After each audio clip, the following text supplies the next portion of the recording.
Estamos acá en Noticias Día por Día. Ahora vamos a charlar con Gerardo Burton.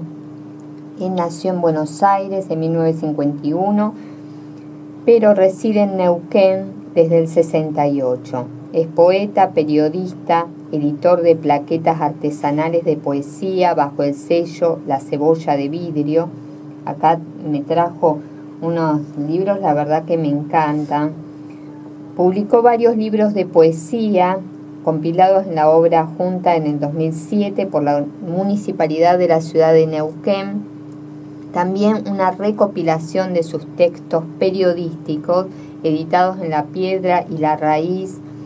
Tradujo obras del inglés y el francés y está acá de paso por Buenos Aires y realmente un placer, Gerardo, que viniste acá a Noticias Día por Día. Bueno, muchas gracias, buenas tardes a toda la audiencia y al equipo y gracias por la invitación. Una cosa, yo a Neuquén me fui en el 86, no en el 68. Ay, tengo fui un poquito más próximo. Más la info sí, pero... no, ¿Y por qué te decidiste quedarte en Neuquén? Fue en esa época, en el 85, 86, yo tenía ganas de irme de Buenos Aires, pero no sabía dónde. Y en realidad elegí Neuquén por cuestiones laborales. Yo había quedado sin trabajo aquí en Neuquén después de los brotes hiperinflacionarios de la época de Alfonsín y bueno, andaba buscando un lugar donde trabajar, y en Neuquén en ese momento había mucho trabajo y justamente se había abierto un diario que era de unas familias ligadas al Movimiento Popular Neuquino, que es el partido que gobierna Neuquén desde hace 50 años o más. Y bueno, se abrió ese diario y estaban buscando periodistas, entonces yo empecé a trabajar allí y estuve 2 o 3 años en ese diario que se llamaba El Diario del Neuquén, una cosa así muy tautológica, y hasta que eso empezó a andar mal de nuevo con otro rebrote hiperinflacionario, se fundió el diario también. Y bueno, me quedé allí y después seguí haciendo periodismo, seguí trabajando allá como periodista. Contanos acerca de tus investigaciones periodísticas. Yo en realidad hice, cuando trabajaba en el diario Río Negro, había hecho algunas investigaciones parciales en el año 96. Trabajé con una denuncia de contaminación ambiental en el yacimiento Loma La Lata, que en ese entonces era el yacimiento gasífero más importante de la Argentina y uno de los más importantes de Sudamérica. Y después, en el año 2012, empecé a trabajar con una investigación periodística sobre la historia del petróleo en la provincia de Neuquén, desde el descubrimiento hasta esa fecha. Y eso lo publiqué el año pasado, en 2017, se publicó como libro. Lo que pasa es que no había una historia, había trabajos parciales, pero no había algo que uniera en un volumen toda la historia de la producción petrolera, que es para Neuquén, digamos, lo que la soja es para otras provincias, ¿no? Y más todavía. Neuquén tiene una matriz económica muy dependiente del petróleo y del gas, sobre todo el gas en estos últimos años. Desde que empezaste a ejercer como periodista a la actualidad, contanos cómo ves el periodismo hoy, si ves una diferencia, en qué ha cambiado. Sí, yo creo que hay también una cuestión, ¿no? Hay una ilusión. Cuando yo empecé a hacer periodismo pensé que era una manera de desentrañar algunas cosas, ¿no? De poder presentar la información o la noticia desde otro punto. Yo originalmente empecé a capacitarme como periodista, como comunicador popular, para trabajar en radios comunitarias y eso. Pero después me fui, empecé a trabajar en una agencia de noticias, después en una revista, después en un diario y así sucesivamente, bueno, más al perfil de periodista clásico. Y en ese entonces no había, cuando yo empecé en el año 82 a hacer periodismo, no había tantas instituciones de formación de periodistas. Estaba solo el Instituto Grafotécnico acá en Buenos Aires y la Facultad de Periodismo de la Universidad de La Plata.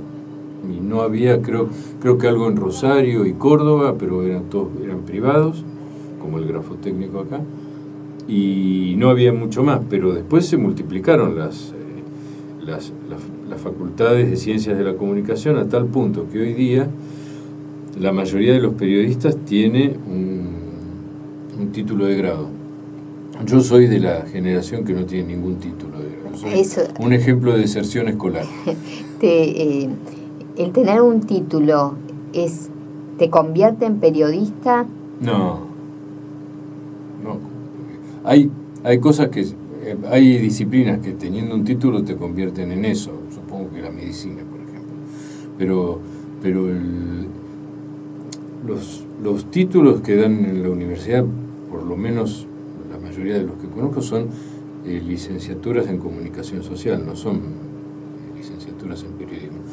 Creo que La Plata sí tiene licenciatura en periodismo, pero me parece que hay una diferencia, y es que, por ejemplo, yo soy periodista gráfico, que también es una especie en extinción. Dentro de poco van a estar los dinosaurios y nosotros, porque cada vez hay menos periodistas gráficos. El periodismo va virando hacia medios más ágiles, más electrónicos, más de redes sociales, más de multimedios. Hoy día, yo en el diario que trabajaba, que es el Río Negro, allá en Neuquén, en la agencia Neuquén, un periodista que entra tiene que salir a la calle con un grabador, o mejor, con un teléfono que pueda videograbar, y sale sin lápiz y papel. Yo soy totalmente lo contrario, salgo sin todo eso y voy con una libreta y una lapicera. Y muy pocas veces utilizo el grabador. Y en eso que vos decís, el tema de ir con la lapicera y el papel, ahora, a ese cambio ¿es mejor o más o menos? Tiene cosas positivas y cosas que no lo son. Yo creo que lo positivo es que hay una competencia con la inmediatez del Twitter, por ejemplo, la inmediatez de Facebook, hoy el periodismo compite con eso y todavía no lo tiene resuelto, está en proceso de resolución. Vos ves que los diarios se van convirtiendo poco a poco en portales, cada vez se imprime menos en papel. El papel es otro tipo de noticias, otro tipo de información que sale diferente de la que sale en la página, en la web. Y bueno, yo creo que hay un proceso de transición que todavía no termina. Y además en todo esto está, que yo creo que en eso influyó mucho el gobierno de Cristina Kirchner, que es haber desnudado cuál es la trama de las empresas periodísticas, por lo menos en la Argentina, que no son empresas inocentes que buscan la libertad de expresión, sino que lo que buscan es la libertad de empresa. Entonces es otra cosa totalmente distinta al periodismo. El periodismo es muy difícil hacer periodismo hoy día, me parece a mí. Y es muy difícil cuando uno trabaja en un medio que se propone y se impone como un factor de poder muy importante.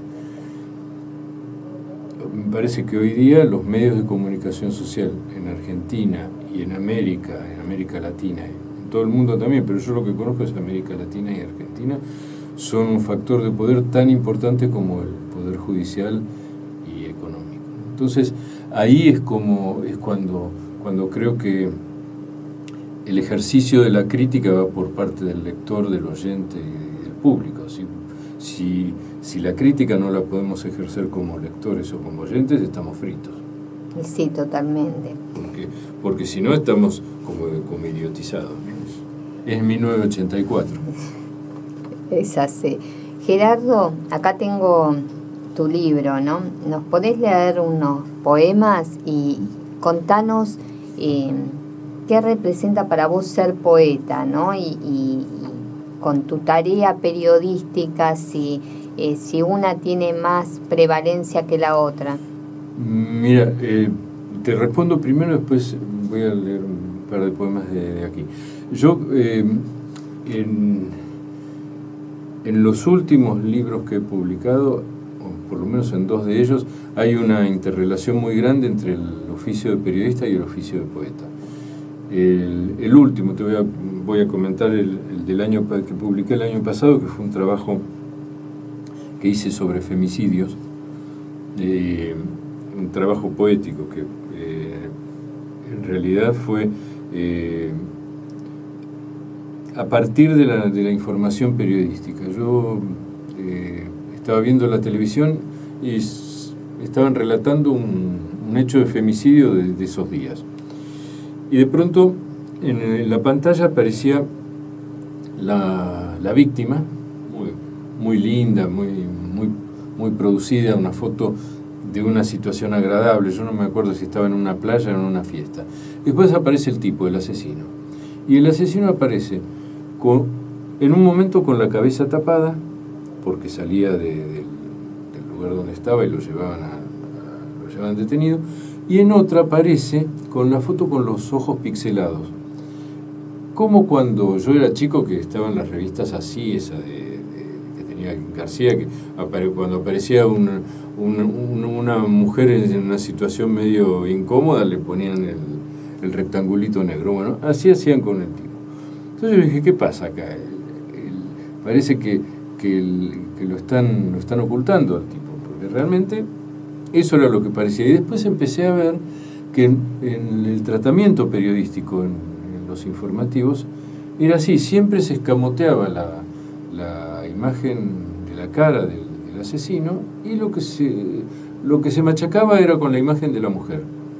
La imagen, la piba en Facebook, la piba en una fiesta, la piba bailando, la piba caminando, todo, pero el tipo no aparecía.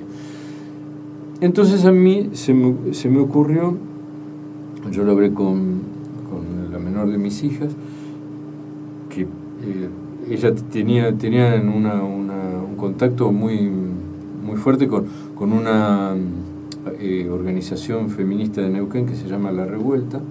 Entonces yo empecé a hablar con las militantes de ese espacio. Y que quería hacer, que les dije, miren, yo lo que quiero hacer es un libro con poemas sobre estos hechos y con una determinada característica. Entonces empecé a investigar, a buscar la información periodística, a buscar las fotos, que era lo que más me costaba, hasta que reuní material y empecé a escribir los poemas. Cuando llegué a un grupo de 15 textos, dije, acá termino. Era una cosa muy fuerte, muy dolorosa y no terminaba.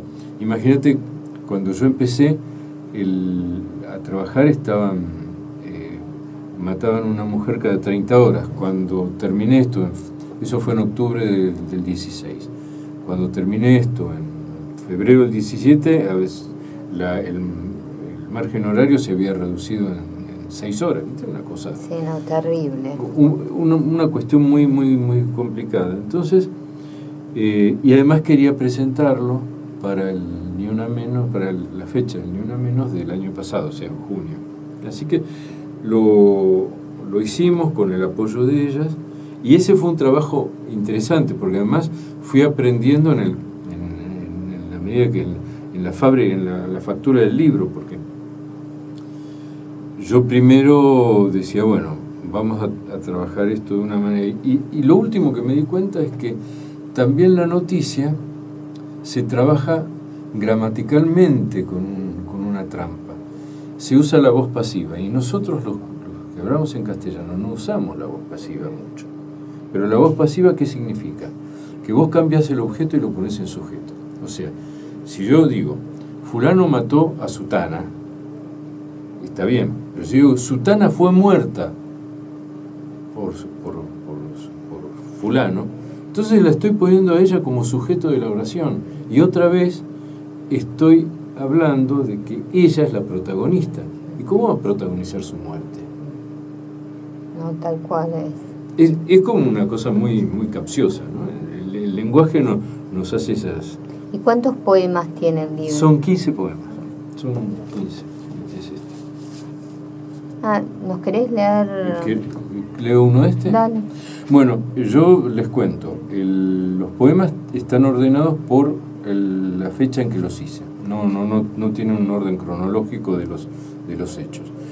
Y tienen el título del lugar donde ocurrió el hecho, la foto de los asesinos y una pequeña reseña del hecho. Y después el poema. Voy a leer uno. A ver.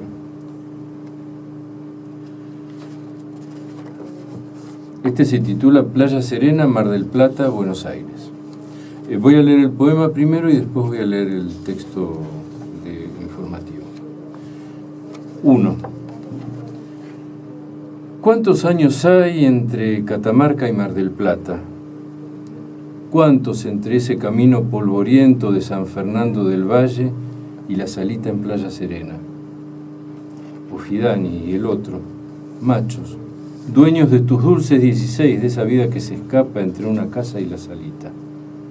Tu cuerpo sacrificado, esclavo, tu cuerpo de tendones y nervios y huesos, tu cuerpo ya no más ni aliento, tu cuerpo sin gritos, sin piedad, tu cuerpo como un maniquí muerto 2 veces, desde la casa del tormento hasta la salita. 2.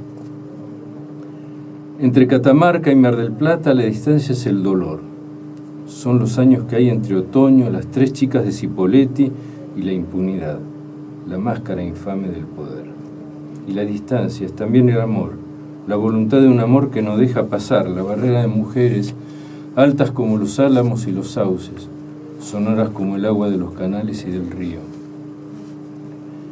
Y entre Catamarca y Mar del Plata otro nunca más, otro también definitivo, alto y poderoso, como la luz de la luna, triste hoy, como el sol en fuga, como ese aroma de manzanas frescas, de mujeres nuevas.